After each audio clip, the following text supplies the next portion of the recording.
This is the woman who can smell Parkinson's. That may sound impossible, but it's true.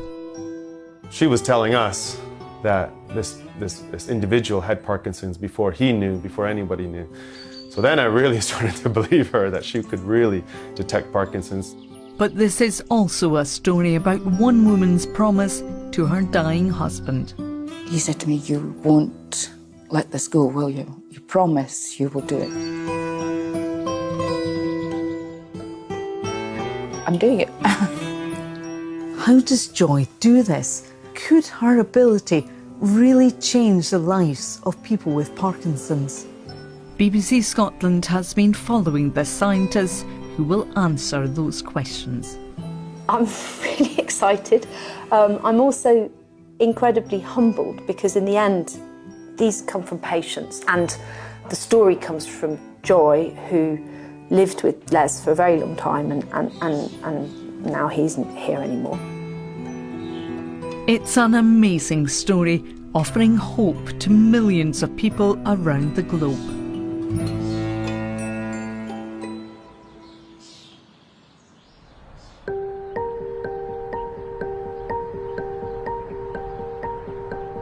It was a really strange sensation that day.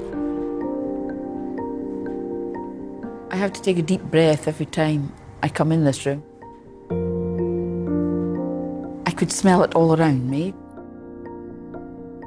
Joy Milne is remembering the moment that changed her life. She'd taken her husband Les, who had Parkinson's disease, to a support group meeting. I was giving a talk about stem cells and Parkinson's disease in our institute here. And at the end of the talk, I entertained some questions, as I would normally do. And this is when I first heard Joy's voice. I have to say it was a truly out-of-body experience. I didn't hear a word anybody said during the meeting. I've got to do this, I've got to do it, no, I can't do it. I've got to do this. And I kept on saying to myself, I have got to stand up and say this. And the next thing, my knees locked and I was standing up. And my sentence, I said, why are we not using the smell of Parkinson's to diagnose earlier? Total silence.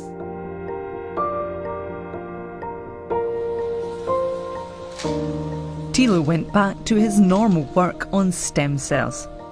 But he couldn't stop thinking about Joy's question. And 3 weeks after the meeting, he decided to track her down. I found out her name was Joy Milne from Perth. And I got her phone number. And I phoned her and I asked her, why did you ask me that question? This was a very strange question to ask, and we didn't get to speak about it after the lecture. And she then went into her story that her husband, Les, started having a change in odor well before he had any signs of Parkinson's. Once Thilo had found Joy, he needed to test her to see if her seemingly impossible claim could be true. I consulted with a few people, and there was ideas of having people with Parkinson's walk past her, etc., and having her blindfolded. But people with Parkinson's have a particular shuffle. So eventually we settled on, let's get an article of clothing that people with Parkinson's and people without Parkinson's wore, and then we would just give Joy the articles of clothing. So not meet the person, not be anywhere near the person, just something that the person wore. So Joy was given 12 T-shirts to smell, 6 worn by Parkinson's patients and 6 by volunteers without the disease. We were amazed at how accurate she was. She told us 7 of these people had Parkinson's and 5 of them didn't. So she was really, really accurate. So there was one person that didn't have Parkinson's that she said had Parkinson's, so that was her only mistake. So we thought 11 out of 12 is quite good. Well, tell me the numbers now, how good you were at working out who had what. 11 I got right, and of course there was this one in the wind that we disagreed with. That one result was a T-shirt worn by a member of the control group, Bill. He had not been diagnosed with Parkinson's, but Joy was sure he had the condition. maybe 10 weeks, 3 months later, Bill phoned up and said, well, you know, I've got Parkinson's. And Tilo went, that changes everything. She was telling us that this individual had Parkinson's before he knew, before anybody knew. So then I really started to believe her that she could really detect Parkinson's simply by odor transferred onto a shirt that a person with Parkinson's was wearing.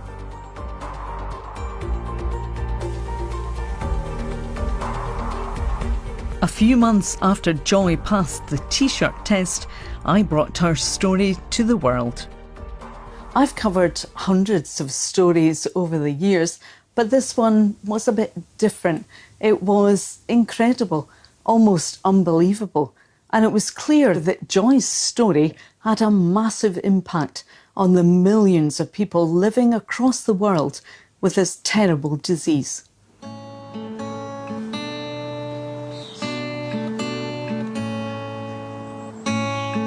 Joy knows only too well what Parkinson's disease means for patients and their families.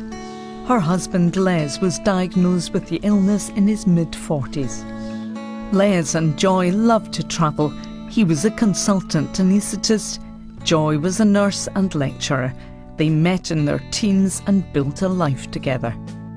Even as two medical people, we were not prepared for what was about to happen.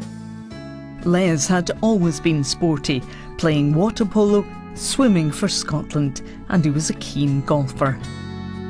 He had to give up his golf. He loved his golf. His friends still took them out in the buggy, but it wasn't the same. Les died at the age of 65. By the end, there was little he could do for himself. He weeded our pathways and our garden. And after he died, it was one of my bad days. Because there was weeds everywhere. You know, and I thought, yes, it was one of the one of his sanity things.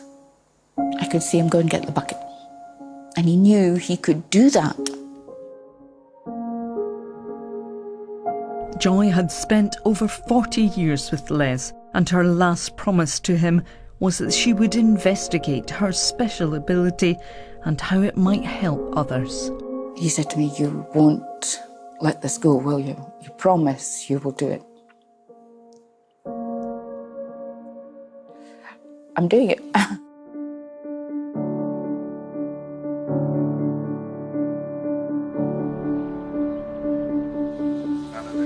Tilo had proved Joy could smell Parkinson's. The disease is the second most common neurodegenerative condition after Alzheimer's. But there's no cure and not even a test. Might Joy's ability help change that? So you can imagine a small collection of fairly inexpensive tests, and a skin swab for an odor would be very inexpensive. That's a game changer if you can give someone a very accurate prediction if they're on the verge of Parkinson's based on molecular signatures on their skin.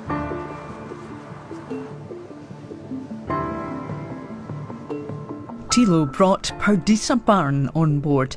She's an expert in chemical analysis. She's trying to isolate the actual molecules that form the smell Joy smelt. Perdita's team have been collecting samples from patients with Parkinson's and a control group of those without. They want to see if there are molecular signatures that only the Parkinson's patients have. Perdita is running the samples through a mass spectrometer, a device that isolates and weighs individual molecules. Most of the molecules will be the same. Most people have a lot of the same metabolites based on what we've eaten or how we are that day. But people with Parkinson's have some different molecules. That's what Joy's smelling, and that's what we're identifying here. So what's causing that smell? At first, researchers focused on the underarms of the sample T-shirts, thinking it might be sweat. But Joy found the smell was strongest at the neck. That suggested that the smell came from sebum, an oily substance we secrete on our skin. And that fits Parkinson's, where we've known for 200 years that waxy skin was associated with the disease. Perdita and Joy are hoping that as they learn more about the smell, it might lead to more than just a test. It could tell us much more about the early stages of Parkinson's itself. Can we find out enough about the very early stages of the disease that we could then, drug companies, could develop some medication that would really prevent the devastating effects. So far we can only alleviate them for some time, but if we could prevent them, that would be wonderful. We'll see. Today, Joy is in Manchester to see Perdita's first set of results, and they're very encouraging. Each of these red bars represents a molecule only found in the Parkinson's patients. Here we have 10 features, 10 molecules that are distinctive to that population, and so we think that those molecules may well be what Joy is smelling, because this type of analysis was most similar to Joy's smell. How do you feel looking at that? I'm right, yes, it's real. This is very, very real. Now, you knew, you felt it was real anyway. Oh, yes. But now you can see the results there. But that's medical and scientific proof. Well, you are scientific proof too, Yes, Joy. I know. It's just that we know what these molecules are. Yes. And you just know it's a... What would Les say? Oh, don't. He'd really be pleased. The medical man. Well, that's the last 6 weeks of his life. That's what he wanted.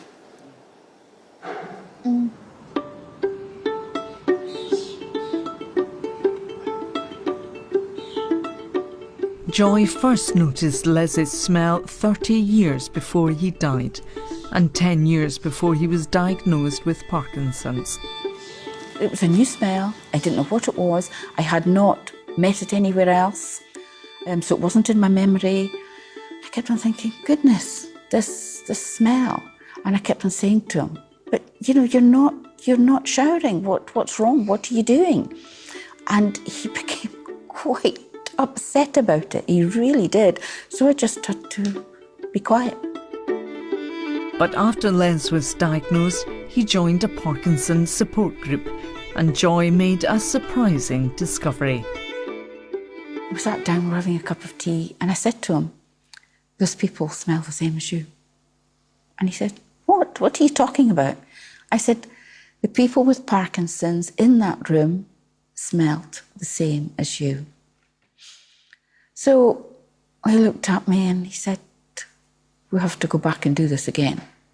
Being the doctor, I have to have more proof. And then I started going around thinking, would you like a chocolate biscuit? Joy. And I went home. And as soon as it wasn't even, it was in the car. He said, well, I said, it's amazing. There's all different levels. But the smell is there.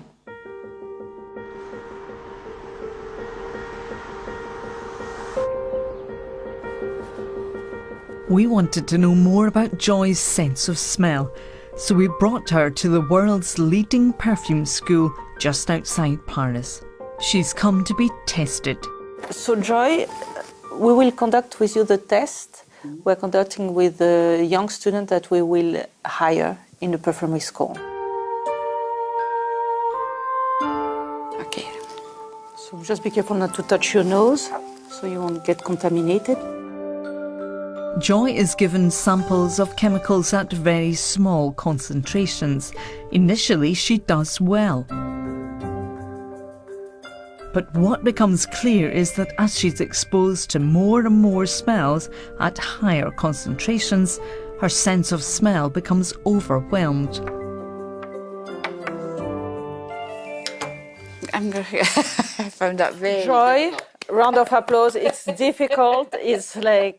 It's overwhelming, and I know that you are very used to smell like very, very minor differences, and here it can be very overwhelming, and you have to to be brave, to go up to the end with all those smells. You will recover. Thank you.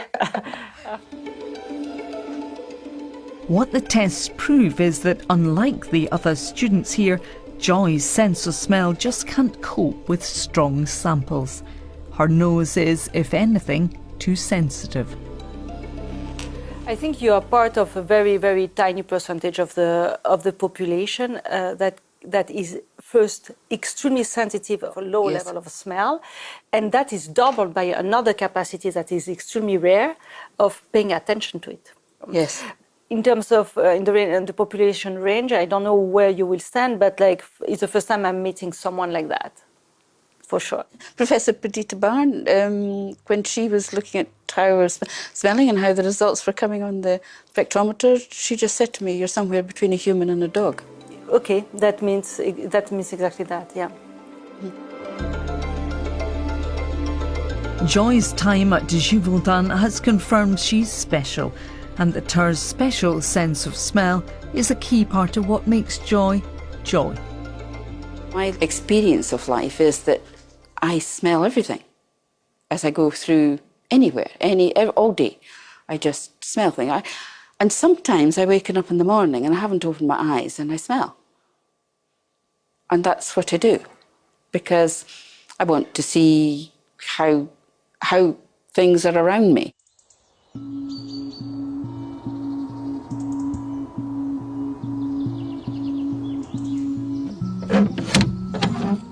Entering Joy's world is entering a world dominated by smell. Her ability could revolutionise how we see Parkinson's, but every day she faces the possibility of an almost impossible dilemma. You've established that, yes, I can walk in a room of Parkinson's people and I can smell it, both in Perth, in Glasgow, in Edinburgh. Can you smell it other places, though? Yes, I have. Ethically, I cannot tell somebody because the test isn't there yet. We're going to be there soon, but it isn't there yet. Can you give me an example then? There has been queries as I've walked past people, especially one in Tesco's. But he was a complete stranger. I've been lucky that I haven't come in contact too often. There was a woman who was saying, you know, she had problems, she's going to the doctor for this and going to the doctor for that. And I'm thinking, and I got nearer this person and nearer this person, and I knew she had Parkinson's. You knew she had Parkinson's? Yes, from what she was saying to her friends about what was happening to her, and I got close enough. But ethically, you think you can't do it? Well, we had the discussion.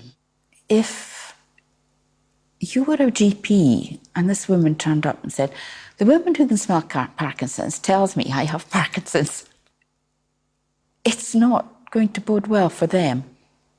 And it wasn't going to bode well for us in the research either. I know it's terribly difficult. I live with it, but it's terribly difficult. The fact that Joy can't warn people makes it even more important to her that her ability leads to a reliable test. A test that could diagnose Parkinson's early.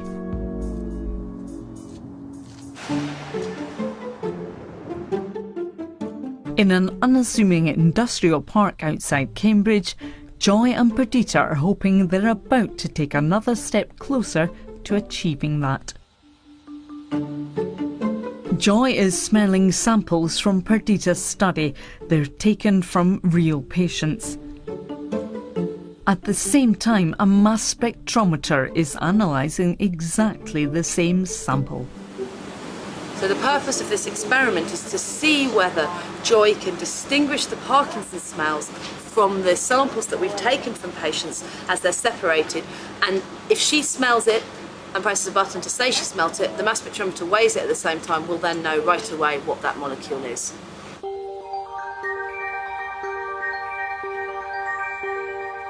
Joy and the mass spectrometer pick out 5 key molecules associated with Parkinson's. They're getting ever closer to understanding exactly what Joy is smelling. Yes, that was really exciting. It was just right there in the middle. Right there in the middle. So I had 5 smells there. I had the 2 bottom, the base ones, and then I got 3 that, and then of course that bit, I kept thinking, oh, yeah, that's it. It was. Good news. God, you're a wonder, Joy. Best we've done, it really is.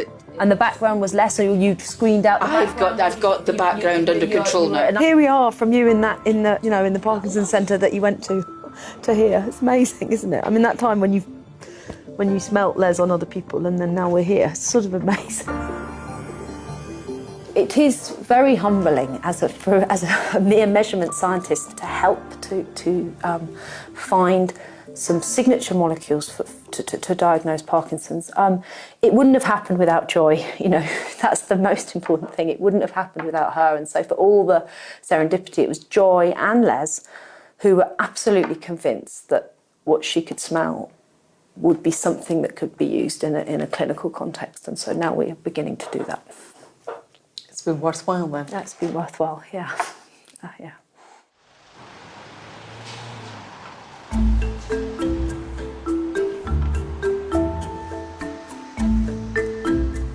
Joy has met many remarkable people as she investigates her ability. One is Susanna Camara-Leray. She's an artist who's interested in smell, and she's convinced Joy's ability is about more than just a remarkable nose. What's very unique about Joy is that she was a nurse, and she was exposed to many smells that are, linked to different illnesses and different changes in the body. And because of that, she has a different relationship to these kind of odors that might play a very important role in understanding how smell could be used as a biomarker, for example, to detect different diseases or to understand the way that the body changes through them. When Susanna approached Joy, she offered to work on building Les's smell up from scratch. Today they're sampling some of the powerful musky elements of the odour. They agree to share what they've got so far with my delicate nose. So this is a blend based on some of the compounds that we smelled that Joy identified as the muskiness that she could smell, but also the fattiness. There's this kind of oily smell, probably because of the sebum. I feel like a whiskey taster here. A kind of layer of fat, sort of. But can you get the musk? Yeah, kind of underlying that. It needs to be stronger. Which one has the sweaty feet next in it? See, this one. Just try this one. It's the best. I smelt it.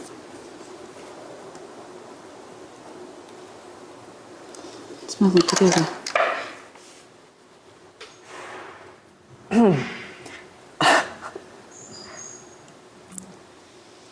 I don't think I could smell that again. Oh yes, the base of that's good.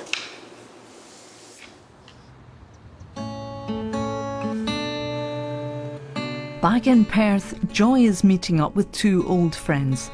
I think that was super. Isn't she brilliant? Isn't absolutely. Rena and Betty have been an important support for Joy as she's campaigned on Parkinson's. Rena's husband Ivan had the disease, as did Betty's John. These 3 women saw changes in their husbands well before they were diagnosed, not just smell, but embarrassing things like constipation and impotence. And most difficult of all, gentle men suddenly troubled by depression and aggression. Although it only happened twice with us that Les lifted his hand to me, I do know that it was totally out of character. Indeed. Totally out of character. All of that is a long time before diagnosis. Yes, I had that type of incident also where he didn't actually hit me. I didn't get hit. I was very bruised in my arm, but etc. And he had no idea. I mean, he was so apologetic afterwards, etc. And he really was. I mean, he was devastated that he'd gotten into a state. He did not realise, though, that it's happening, do they? And probably into the last minute. You were saying, but all of a sudden I said,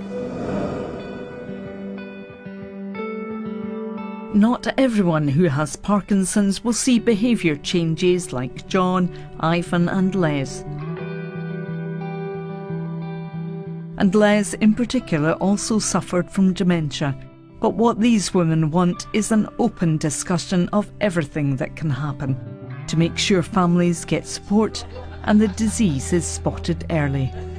The kind of person he was, I know that he would have felt very embarrassed about it all, but at the same time, if he thought by disclosure one was going to be able to influence people who are having early signs which are being ignored, or they are ignoring, as our husbands did. They ignored the early signs. I think if he thought it could do some good, he would say, right, go for it. yes, Les's last 6 weeks, he started writing. He did it because he wanted medicine to know what had happened to him.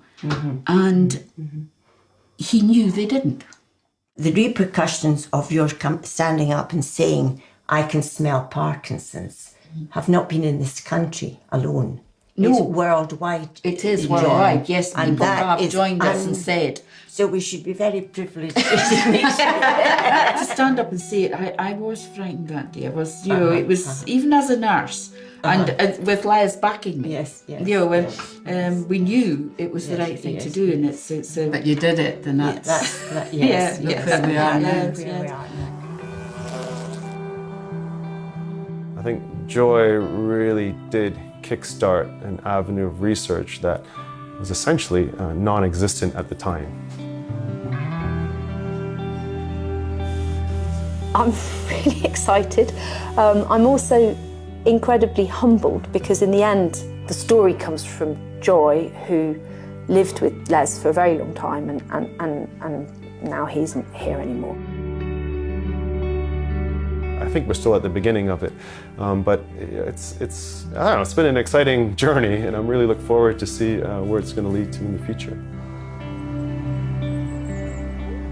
Having lived with Les, we were together 35 years of Parkinson's.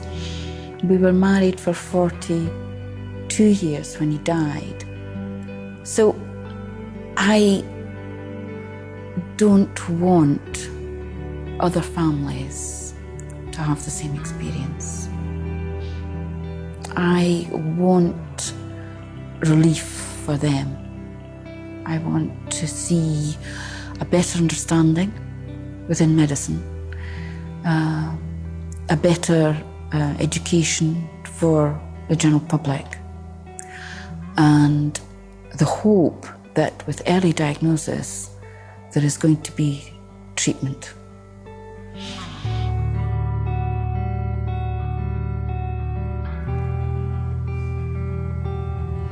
Details of organisations offering information and support are available at bbc.co.uk/actionline, or you can call free at any time to hear recorded information on 08000 159 774.